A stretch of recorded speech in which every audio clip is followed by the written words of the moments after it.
Hello hi सर्वांना नमस्कार. सर्वांना श्री स्वामी समर्थ. मी आशा तुमचं मनापासून स्वागत करते माझ्या नवीन व्हिडिओमध्ये. बाहेरचं वातावरण बघा किती छान झालेलं आहे. तुम्हाला दाखवते बॅक कॅमेराने. इथं मी सकाळची नाश्त्यासाठी पोहे बनवत होते. त्याच्यासाठी मी कांदा वगैरे कट करून घेतलेला आहे. हिरवी मिरची कांदा कट करत आहे आणि शेंगदाणे ते आणले होते दुकानातून जाऊन. इथे कढाई ठेवलेली आहे. पोहे काढून धुवून घ्यायचे आहेत.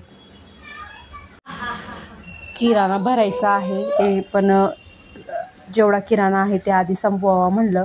तिथं खालीच दुकान झालेलं आहे. आता काही टेन्शन नाही म्हणून मग 1 किलो शेंगदाणे आणलेले आहेत. शेंगदाणे भाजायला टाकलेले आहेत कढईमध्ये. पोहे काढून धुवून घेतलेले आहेत. कोथिंबीर पण निवडून ठेवलेली आहे. त्यातली थोडीशी कोथिंबीर काढून घेते.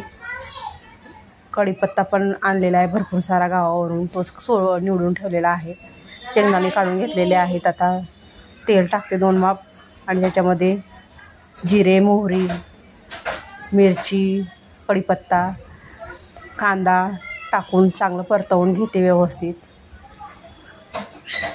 आणि इकडे एका साईडला मी पोहे धुवून ठेवलेले आहेत. किचन ओटा स्वच्छ धुतलेला आहे. त्याच्यामुळे किचन ओट्यावरच सगळं कट वगैरे केलेलं आहे.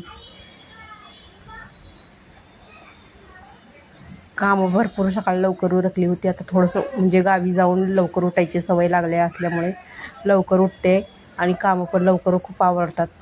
आणि मग दिवसभर असं मोकळा वेळ भेटतो आहे. पण कसं मोकळा वेळ म्हणजे मोकळा वेळ पूर्ण वेळ भेटत नाही. मुलं असतात, मुलांना हे करावं सांभाळावं लागतं. गावावरून भरपूर असे लिंबू पण आणलेले आहेत. ते तुम्हाला मी दाखवायचं विसरले. गावावरून काय काय आणलेले आहेत. शेवया आणलेल्या आहेत. पापडा आणलेले आहेत. बहिणीने आणले होते पापड वगैरे ते आणलेले आहेत थोडेफार. पाहू शकतात. इथे मी पोहे करते. तेलामध्ये टाकलेला आहे. जिरे मोहरी कढीपत्ता मिरची कांदा टाकलेला आहे. आता त्याला चांगलं परतवून घेते. आणि जे शेंगदाणे साईडला भाजून ठेवलेले आहेत ते थोडंसं असं बेलण्याने फिरवून घेते. म्हणजे एका शेंगदाण्यातून 2-2 भाग होतात. ते बघायलाही छान दिसतात आणि खायलाही चांगलं वाटतात. तेच तेलामध्ये टाकायचे. थोडा कांदा परतवून झाला की. आज बेत वेगळाच होता. वेगळाच करायचं होतं पण ते काय झालं नाही. काल मी तांदूळ भिजू घातले नाही त्याच्यामुळे मग राहिली गेलं ते. म्हटलं चला आज मग बनवूया पोहे बनवूयात चांगले मस्त की आपणही खाऊत आणि मुलांनाही थोडंसं चारू म्हणून पोहे बनवलेले आहेत. माझ्या स्वामीला पोहे खूप आवडतात. मी पोह्या हळद नाही का पोह्यावरच टाकून घेते. थोडंसं मिक्स करून घेते. मग पोह्यामध्येच चांगलं छान मग ते परतवून घेते. थोडंसं आता इथे कांदा झालेला आहे त्याच्यामध्ये मी शेंगदाणे टाकलेले आहेत. बघा शेंगदाणे थोडंसं 2 भाग करून ते थोडंसं सालपाट काढून घेतलेलं आहे. आणि चांगलं परतवून घेते तेलात आणि त्याच्यामध्ये पोहे टाकते. अशा पद्धतीने पोहे बनवले खूप छान होतात. एकदा बनवून बघा. अशा पद्धतीने खूप छान होतात मस्त. थोडंसं पोहे बनवलेले आहेत. आता मुलांना चारते आणि त्यांना आधी झोपावं घालते. खूप लवकर उठले होते. वरून कोथिंबीर टाकून दिलेली आहे. मिक्स करून घेतलेलं आहे आणि थोडंसं मीठ टाकणार आहे. मुलांच्या आंघोळ्या वगैरे सर्व झालेलं आहे. आता थोडंसं त्यांना खाऊ घालून झोपवते आणि घरातले सर्व कामं उरकून घेतलेली आहेत. रविवार असल्यामुळे नाही का सर्व कामं वगैरे सर्व झालेले आहेत. थोडंसं फरशी वगैरे पण पुसून घेतलेलं आहे. आज म्हणजे लवकर कामं उरकली आणि स्वयंपाक बनवायचा होता फक्त. बाकीची सर्व कामं उरकलेली आहेत. सगळी कामं वगैरे झाल्यानंतर आम्ही झोपलो आणि डायरेक्ट उठलो दुपारी. दुपारचं मोसम बघा वातावरण किती छान झालेलं आहे एकदम मस्त. आणि झाडांना चांगली फळं आलेली आहे बरं का 2-3 दिवसात. छान मस्तपैकी झाडं हिरवीगार झालेली आहेत. परत फक्त फुलं लागत नाही आहेत. आता तीही लागतील हळूहळू. इथे मुलं कशी खेळतात आहे बघा बाहेर. गाडी उठले झोपेतनं आणि ते खेळायला लागली डायरेक्ट. आणि त्याच्यानंतर मी डायरेक्ट संध्याकाळी तूप काढलेलं आहे. माझ्याकडे लोणी साठवलेली होती गावी जायच्या आधी. ती साठवून ठेवली होती. गावी जायच्या आधीच काढायचं होतं पण ते काही माझ्याने झालं नाही. त्याच्यामुळे नंतर आज मुहूर्त लागला त्याला. काढलेला आहे बघा. मिक्सरमध्ये फिरवून घेतलेलं आहे. रवीने हलवण्यासाठी एवढा वेळ नव्हता. अजून दुसरी बरीचशी कामं होती. दुसरं बरंचसं वाटण होतं ते मग वाटायचं होतं म्हणून मग मिक्सरमध्येच हलवून घेतलेलं आहे. आणि एवढं मोठं लोणी निघालेलं आहे, पाहू शकतात तुम्ही. लोणी खराब झालं नव्हतं, चांगलं होतं. म्हणजे जे आपण साई काढून ठेवलेली होती ना ती साई चांगली राहिली होती. लोणी पण पाहू शकतात तुम्ही. साईला कुठे असा हिरवटपणा पिवळटपणा आलेला नाही आहे, सफेदच आहे ती साई. त्याच्यामुळे तूप पण छान होतं, रवाळ तूप होतं एकदम मस्त. त्याला छान काढून घेतल्यामुळे आपण लोणी काढल्यानंतर ती लोणी 2-3 वेळा धुवून घ्यायची स्वच्छ पाण्याने. त्याच्यामुळे नाही का त्याला खवट वास येत नाही आणि छान सुगंध येतो. आणि तूप कढवताना त्यात तुळशीचं पान, खाऊचं पान किंवा एखादी इलायची असेल तर इलायचीसुद्धा टाकू शकतात. त्याच्यामुळे छान सुगंध येतो तुपाला.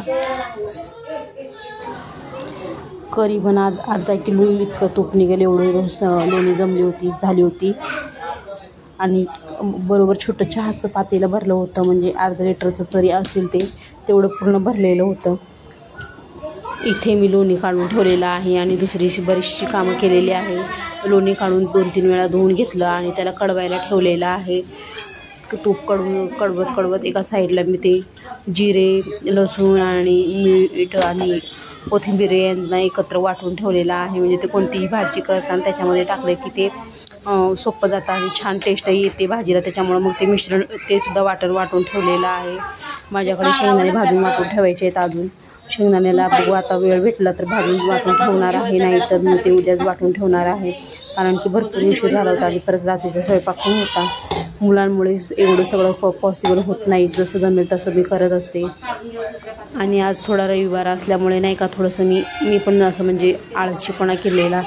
दुपारी झोपली थोडंसं, त्याच्यामुळे मग थोडंसं उशीरच झाला म्हणा सगळं कामाला.